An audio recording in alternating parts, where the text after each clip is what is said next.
Hello there. What if I told you Wakanda was real? What if I told you the real Wakanda that everybody watched in the movies, the science fiction movie, was real? Because everybody thought it was just a myth, it was just a story that was just organized and just for fun and for entertainment, but it was actually real. The real Wakanda was inside the lost city of Benin in Edo State, Nigeria, which was formerly known as Igodomigodo.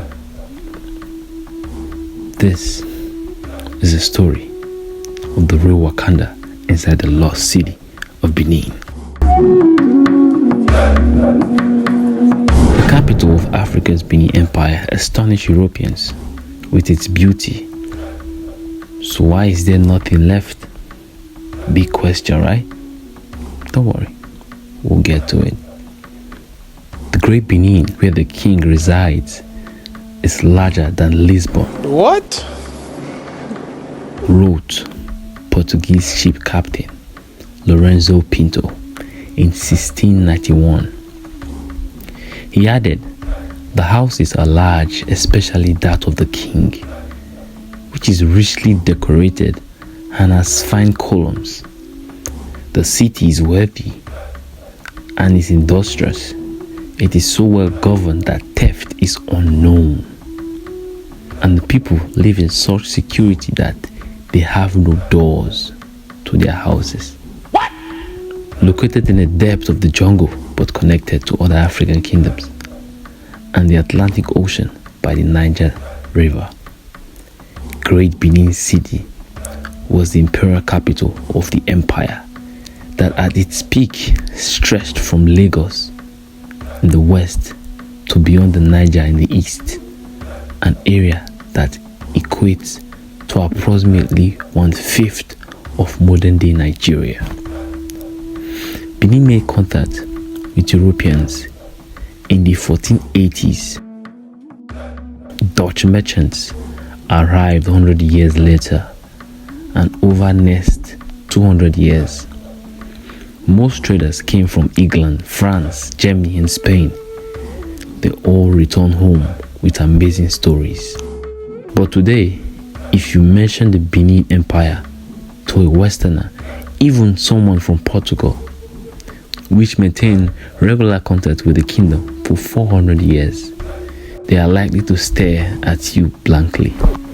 So what happened to the great city of Benin, and why did it disappear without any trace? According to the oral history of the Edo people, Benin was originally called Igodomigodo, named after Igodo, founder of the Ogiso, meaning rulers of the sky. Between the late 18th century and the 15th century, Benin's empire grew sporadically under the expansionist war of conquering kings. The fascination of the formidability of the empire are built around various historical artifacts, such as the impressive range of artworks, the advanced trading networks, and the military strategies by which the warrior kings expanded and defended the Benin.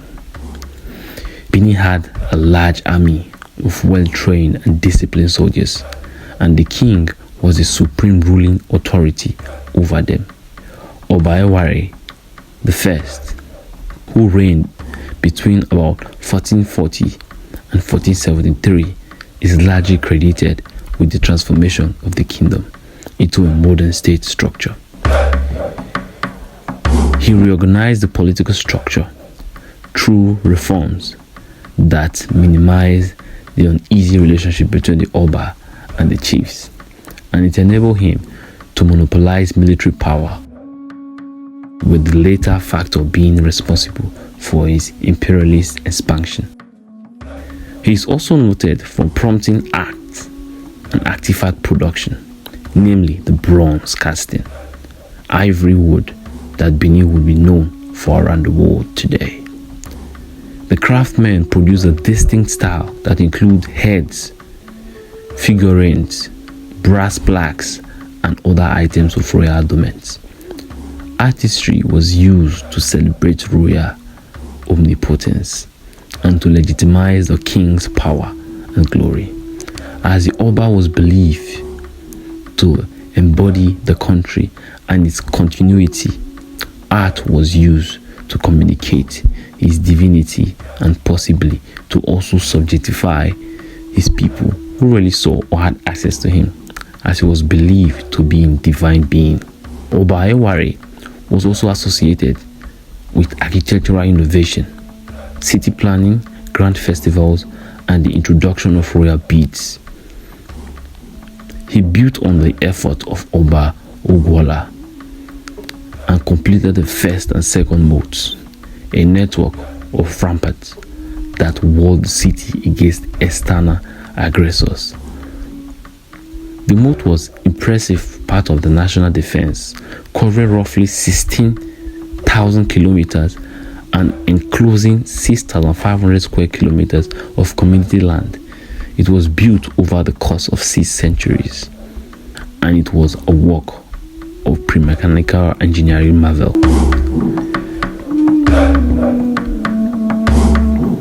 In 1974, the Guinness Book of World Record described the Benin moat as the largest earthwork in the world prior to the mechanical inventions, and it is considered to be the largest man-made invention, second only the Great Wall of China.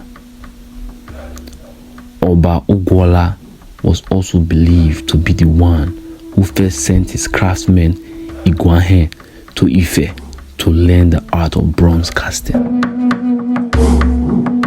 The Portuguese explorers made contact with Benin in the 15th century, and they quickly started trading. The relationship between Portugal and Benin was so cordial that Oba Esigi was said to have sent ambassadors to Portugal. Esigi was reputed to have been literate in Portuguese, and this boosted the interaction with the Portuguese traders. Meanwhile, the initial Portuguese missionary effort yielded some fruits. Trade continued between Portugal and Benin, with items including ivory, pepper, and a limited supply of slaves. During the period, there wasn't really a major drive for the slave trade because it was mainly women were sold into the serfdom in Benin. Those who were enslaved either because they were captured in war or forced to pay off their debts with hard labor were arguably held more for a royal court prestige than actual economic proceeds. Trade in slavery was therefore marginal, as enslaved men were more useful to boost Benin military than to just be sold for mere gifts.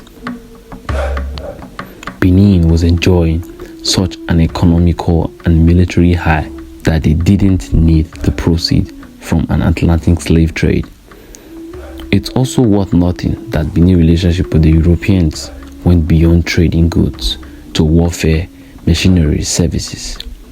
But by the 17th century, the kingdom had begun to decline as a result of lack of leadership, internal fractures, and indiscipline among members of the ruling class. When the slave trade was abolished and the price of ivory fell, it hit Benin hard in the mid-18th century. The empire got boost under Oba Erosoyen, but it was not to last. The kingdom started to shrink as former territories began to move away from the old empire towards the British boat for trade and protection. In the mid-19th century, Benin began to trade in palm oil, and as the product became more important to the British, they sought to make Benin a protectorate. The Oba took refuge in isolationism, and since Benin's political power had declined, the king took to making human sacrifice to reignite his sacral authority in 1892. Vice Consul H.L. Galway pushed Oba Ovorame to sign his now diminished empire to the British as a protectorate. There was some doubt about whether the Oba indeed signed the treaty, as he has ensured if the British had good intentions. By making Benin a British protectorate, the treaty would have facilitated commerce, ceased slave trading, and ended human sacrifice. During one visit by the Dutch explorer Alfred Dapper, who visited Benin City soon after the completion of his defensive fortification, he wrote, "When you go in, you enter a great broad street, which is not paved and seems to be 7 or 8 times wider than Warman Street in Amsterdam. This street is straight and does not bend at any point.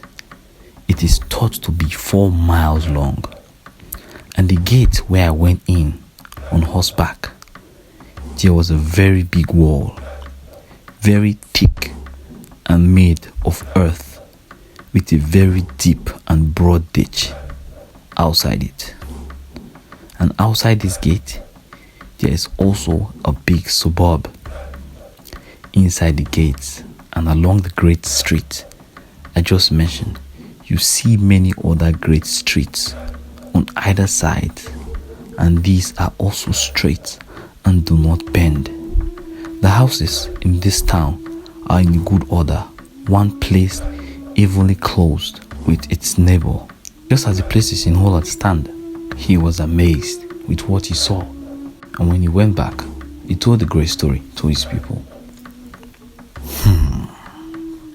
Here comes the bad part.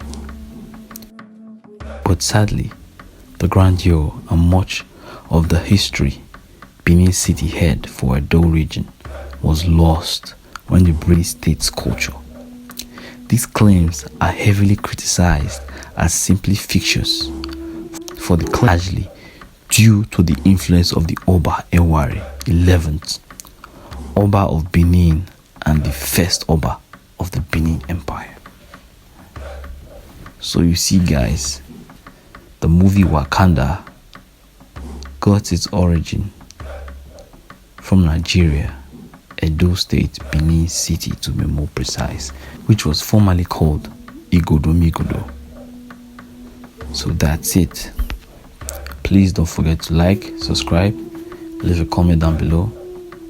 Until next time.